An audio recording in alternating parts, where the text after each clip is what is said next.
Hello my friends, how are you getting on? Are you well? I hope you're ready for another English idiomatic expression to be thrown at you, right into your ears, so that you can repeat it, memorize it, and use in your daily conversations and daily practice sessions. But anyway, let's stop beating around the bush and let's get down straight to the business. And today's idiomatic expression is to be more specific. And this short phrase can be used whenever you make a very specific comment of numerical nature. So basically you're mentioning a very specific figure. For instance, you're telling someone, yesterday was a very busy day and we got up loads of orders. Got up means that we got boxes, we picked boxes or some other units off the shelves or took something out of boxes and packed them up.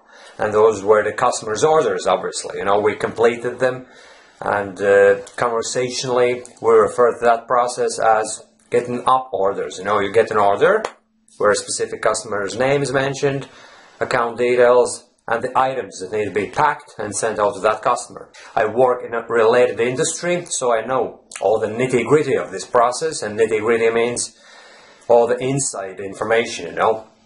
So basically, you get up an order, and then you're telling your friend, yesterday was very busy. It was a very busy day. We got up loads of orders, 457 to be more specific. And this part, to be more specific, can be just as easily omitted, you know. You could have just said, we got up loads of orders, 457 actually. Or you don't even have to add on anything, you know. Don't add on any words, just 457.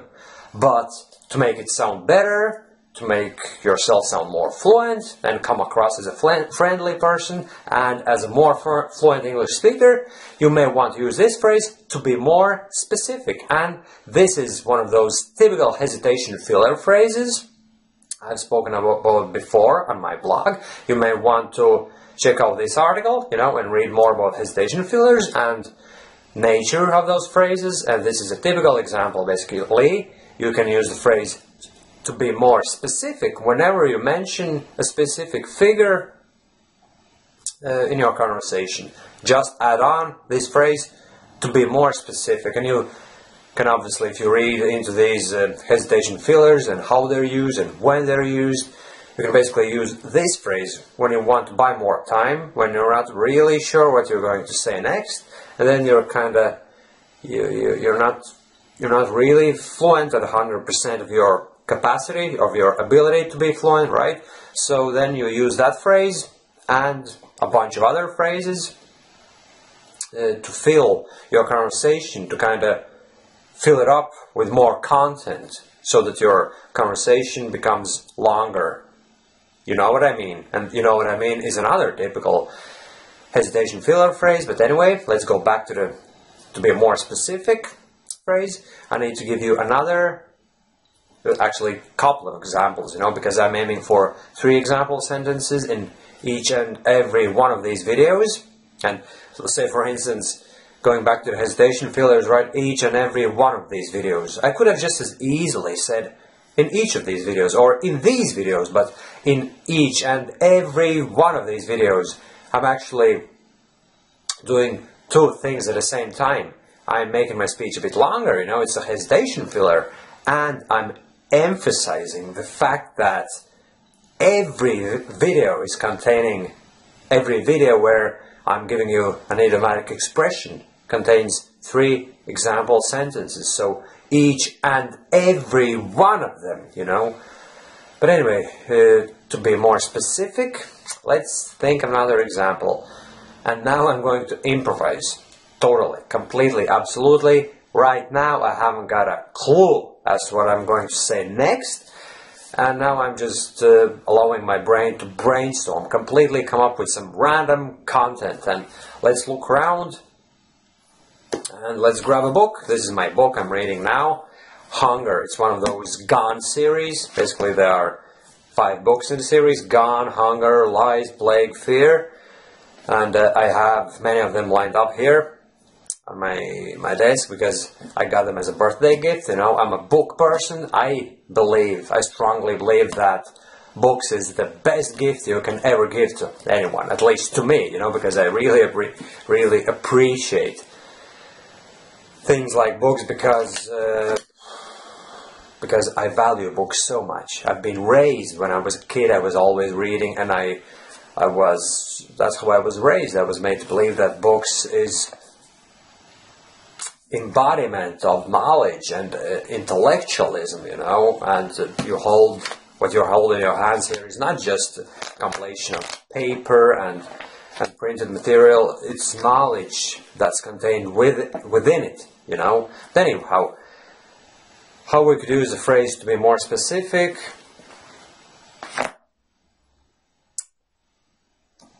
I don't really know, guys.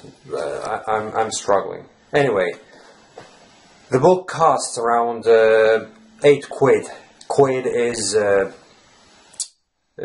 conversational way of referring to euros or British pounds. You know, I live in Ireland, and in Ireland and the UK, quid can be used as a conversational way of referring to currency. You know, we have euros here in Ireland, they have British pounds in Britain, but both countries use the same description, quid or quids. No, we don't really say quids, it's quid. So this book costs around 8 quid, but actually it's 7.99 to be more specific, you know, £7.99 to be more specific.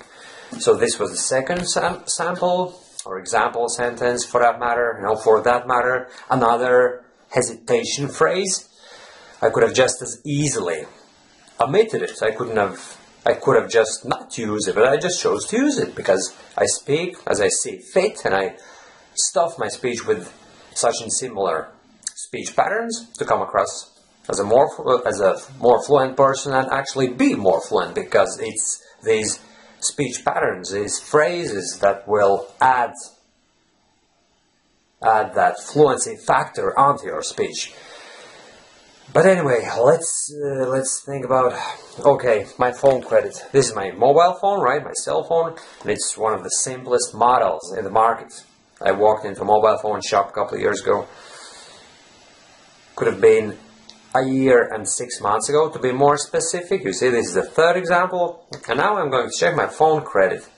Basically, as I walked into that shop, I just picked up the cheapest phone on the shelf, because I'm not a fancy phone person. I don't really believe in all this technology and these apps and all that, because I haven't got time for them anyway, you know. So my phone credit is around 10 euro, 9 euro, 31 cent to be more specific. You know, this was the third example sentence on how to use this particular phrase to be more specific. And thanks for watching, guys. Thanks for tuning in, and we'll see you soon again. But we'll see each other tomorrow to be more specific, because I'm planning to crank out daily videos like this, and also motivational videos and videos of different nature. You know, if you're really interested in what I'm talking about now, you might want to check out all the videos on my YouTube channel. But anyway, thanks for tuning in, guys, and see you soon again. Bye bye.